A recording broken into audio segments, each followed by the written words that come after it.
Matt Peiken here with the Wake Up Podcast, and I have a confession to make. I don't live in your city. I produce this newscast from all the credible sources of journalism and the reporters who make up your local media landscape.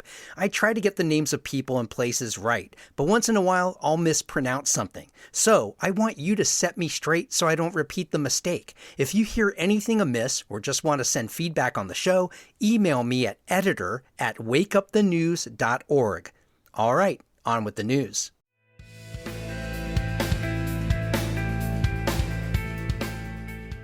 Wake up, Pittsburgh. I'm Matt Peiken. Thanks so much for closing out your week with me for this Friday newscast, March 6th. The Woodland Hills School Board has placed Superintendent Joe Maluknik on unpaid leave following an internal investigation into alleged misconduct involving district employees.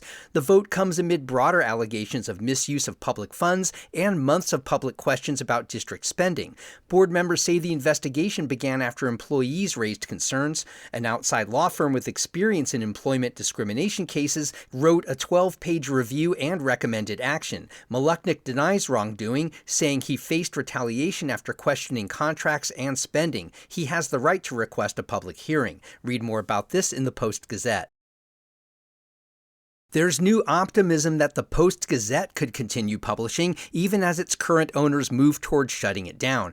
Block Communications filed notice with the state that the paper will close May 4th, affecting 171 employees. The company announced the shutdown in January after a 3-year strike, but staff members are saying management have indicated they're in the midst of robust talks to sell the paper, and a deal could come before the deadline. The family that owns the paper has cited $350 million in losses and added union-related costs. You can read more about this at KDKA.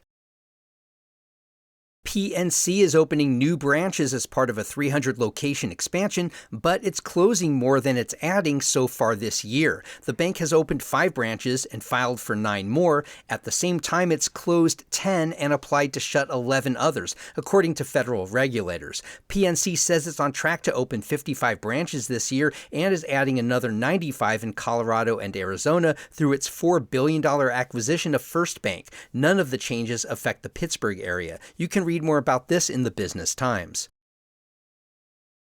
Pittsburgh's Bhutanese community, built by refugees expelled from Bhutan in the 1990s, say it's now navigating a surge of online misinformation. More than 5,000 Bhutanese refugees live in Allegheny County and nearby areas. Community leaders say false claims that families receive free housing or cash ignore the reality of short-term aid and travel loans that must be repaid. During the 2024 election, a video wrongly suggested non-citizens were transported to vote. County officials later confirmed only registered voters received ballots. Advocates say clear Nepali language information is key to safety and civic trust. Read more about this at Pittsburgh Public Source.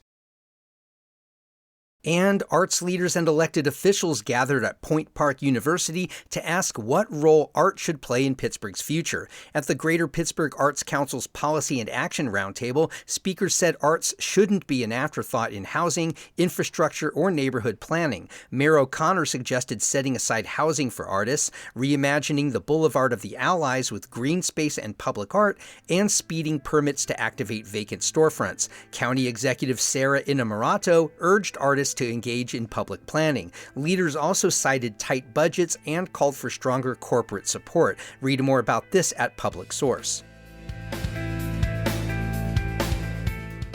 Our free newsletter is a quick local news digest, essentially this newscast in written form. Subscribe at wakeuppit, that's pit.transistor.fm. You can also find us on Facebook and Instagram at wakeuppit, and please share this podcast with your friends who care about this city. I'm Matt Peiken. Thanks so much for starting your weekdays with Wake Up Pittsburgh.